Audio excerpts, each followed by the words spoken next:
All right. We're just going to try a little test live if I can ever get this thing to cooperate. Apparently it doesn't want me to turn it sideways when we're doing live. But anyway, this live is just to show I have been switching board after board. These are both COM boards for the inverter, if I can get it out. And very quickly, the obvious difference, I'll show you in a second. This is the new one. Might be better to show it lengthways since I can't turn the phone sideways during a live. Everything is the same except for a few small things there, but notably, there is no power. There is no way to connect the 12 volt, the power that the COM board needs.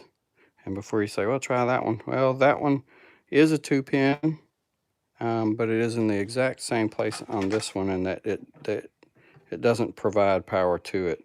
If I try it on the inverter, it immediately just the inverter just doesn't like it at all. So I'm not going to attempt that and make anything hot or cause any worse problems, because the bottom line is it just isn't.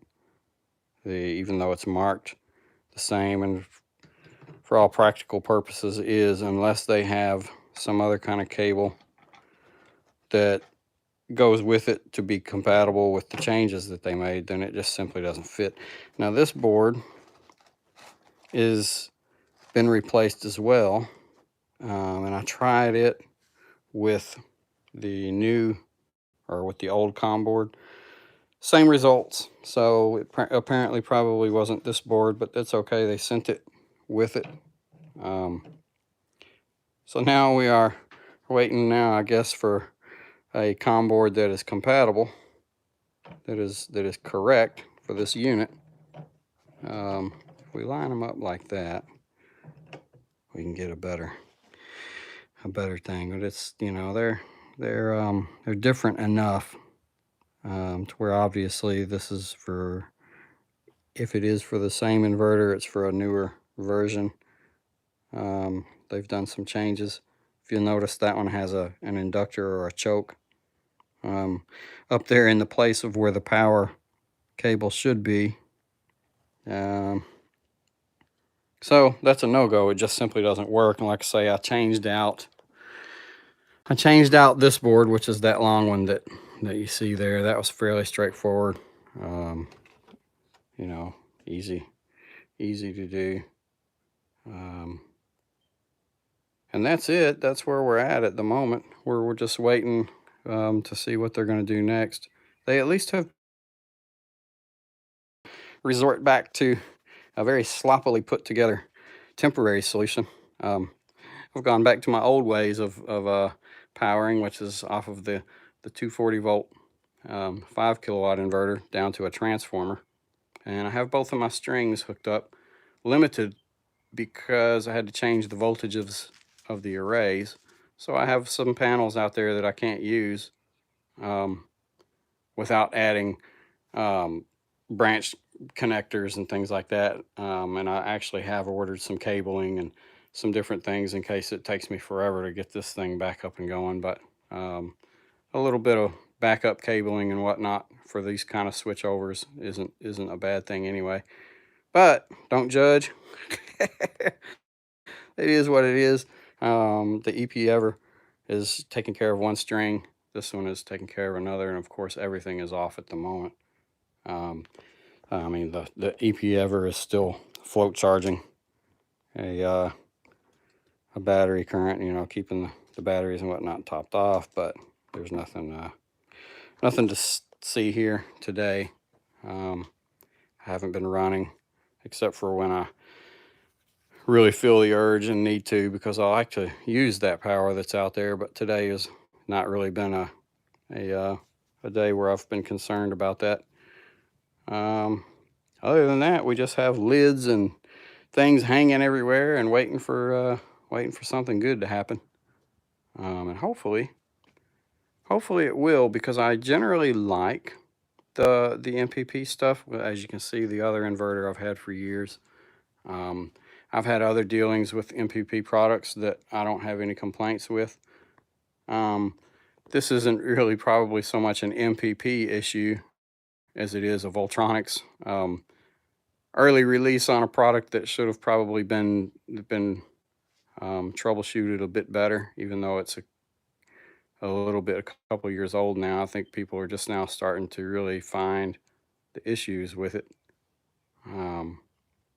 So who knows? But kind of a shoddy try, I think. You know, when you look around and do a little bit of research and find out that some people don't have any issues with them, and some they just have never-ending issues. The shame is that, you know, it's a $1,900 inverter. They're enough, close enough. And even though they'll help you switch, you know, swap and switch all the parts, once you have determined with videos and pictures and swap outs and cards, really, at some point, which they don't have, but they should have, a product replacement warranty. These are parts and things like that warranty, and that's, like I say, that's better than nothing, especially when you're dealing with you know, Asian or Chinese lower products like that. But in my opinion, after this long of a time, they should just by the time they get done swapping all these parts in and out, it's going to cost them what it would cost just to send another unit, most likely, something like that. But that's it. That is where we are at, folks. And I really just kind of wanted to give an update. This board, I'm actually going to keep this motherboard, even though I have damaged it very slightly on the back. When I removed the board originally, it took a MOSFET with it. But in a worst case scenario, I could, you know, I have a suspicion that it's not this board anyway, because the other board, in fact, really, I think that something is wrong with this board. I had worse results after swapping this one out than I would have just leaving the board in there and dealing with using it as a solar only inverter. I mean, it's kind of this board, I think, has an issue. I don't know if it was during shipping or what, but to me, it's worse off than the one that was in it. If I ever have to pull that board back out, I'll do a real good look at it and see if I can tell where an issue may have happened. But it still works. It does what it's supposed to do as far as everything boots. It doesn't instantly go into a smoke fest when you power it up. So whatever's wrong with it, it isn't too major. But I don't know. I just have a suspicion that that board isn't going to work. I could be surprised, because I think that the whole culprit lies at either the COM board, which I would have found out if that had been the right board, or one of these down here that something, because it seems to have fits with going into different mode. Like it will not for anything run on the battery, which we, you know, all know. But that never changed when I changed out the main board. So if that was the case, that would have fixed that. You know, unless they sent another board that was just as bad or worse. But that would have fixed the issue. And in actuality, if that board didn't fix it, then this one would have. Because this board, to me, looks like the board, because it has a PC battery type things on it. It looks like the board that saves probably some of your information like the settings and whatnot, and it probably does some low logic swapping and switching for you, I have a feeling.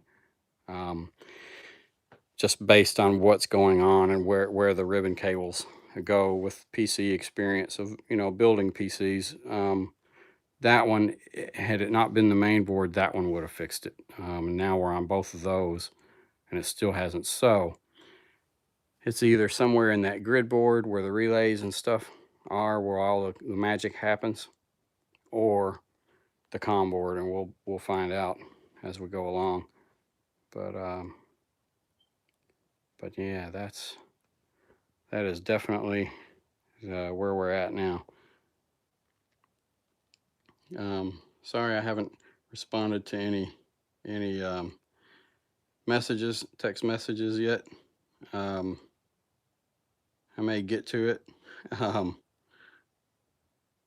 but at the moment I'm trying to do this video and get the quirks. Yeah, see, because I can't turn it sideways, and it's hard to catch some of the text as they come by, or some of the messages, so bear with me on that. Well, that bug in that window is having a field day. So anyhow, that is where we're at. We're at a standstill, but at least not a standoff. We haven't got to that point yet with MPP, and they don't seem like they're giving me a hard time about it, other than shipping and things like that. It starts to get to be one of those things where when do you cut your losses? But this thing's under a year old, and I'm not prepared to cut my losses at a $1,900 unit, but I'm definitely not going to put a couple of $100 more into it when my view is it should be dealt with internally. And that's just the way I see it. I think that's the way most purchasers of a product will see it. So hopefully they'll continue to keep working and making that right. My bench is becoming a disaster area because of this. But that's okay. It's all fairly quick and easy to straighten up. Kind of looks like a hoarder desk at the moment. This whole area is starting to look that way. I'm going to have to get this project done just so I can clean up. But that's where we're at. And hopefully the next time I come on, we'll have something to show other than a bunch of machinery sitting here doing nothing. This one was just major because I didn't feel like messing with it today. I had a lot of other things going on. It fires right up. No issues. Always has, depending no matter what I do to it. And I noticed a comment on one of the other videos. Yeah, I have no idea. That thing weighs 108 pounds. And where is the transformer? I think it's hiding behind this plate where the heat sink is, if indeed there's one. There's something in there that's got to weigh a whole lot. 108 pounds, and I mean, the case is definitely made out of some decent stuff, but that's not a 100-pound box. It just isn't. If it was empty, that box might be a 20-pound, 15, 20-pound metal case. I can't see that it is holding that. And that heat sink on the back of there, although it could be weighty, it doesn't cover the full board when you look at where the heat sink is actually covering. There's a couple, and like I say, if this thing turns out to be a complete disaster, we'll do a tear down. We'll do a complete. I'll take that board out, take the grid board out, and we'll take that plate out behind there, and we'll all just get to see together what's actually in it. Just because no one else has ever shown that, probably because if there's no repairing it, we'll do a deep dive and pull everything out and see exactly what is in there, because there is a plate. If you'll notice the depth of this, even the depth of the unit, the motherboard kind of stops, I think, at this level here. So I don't know. We'll see. We'll see what's in there. If indeed that there is a transformer in there, it must be a different shape or a different. It's not a round. It's not a round like that auto transformer.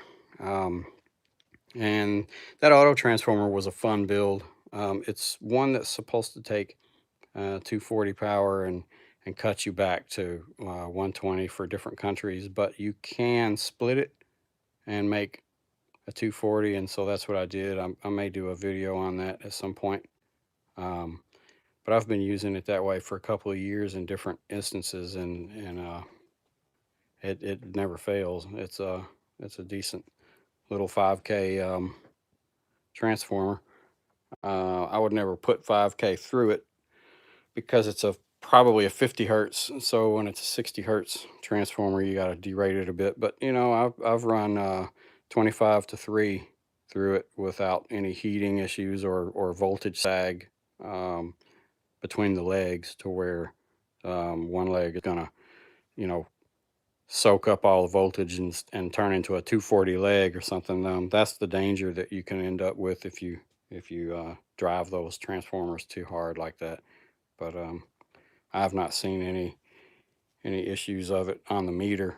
And definitely no appliances or anything else that I've used has ever acted negatively towards it. But you do have to be aware and definitely fuse your or breaker your units to fit that. I just happen to know that I don't really at this moment push past 3,500 watts. And really, it's probably more like 2,000 watts. The 3,500 is almost like a surge type thing if refrigerators or whatever are temporarily coming on. My loads aren't a real heavy load because I don't have a big enough, even with this 6K inverter.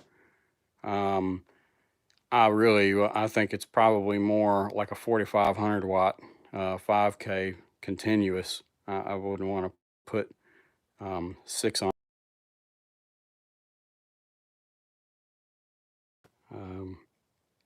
But other than that, we are up and going and can be used. Just be a lot better when this one can be back to the way I originally had it set up. But until the next time, I guess that I have covered everything that I need to cover. Now I just simply have to know exactly how to stop this video. I see no stop. Um,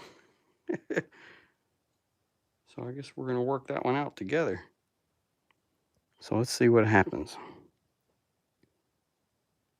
No, that didn't stop it. Well, surely they don't make it where you just close it. That would be silly. Aha.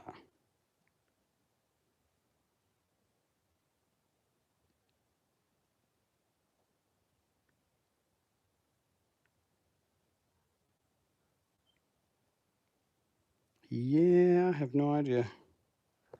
Let's see what this one does.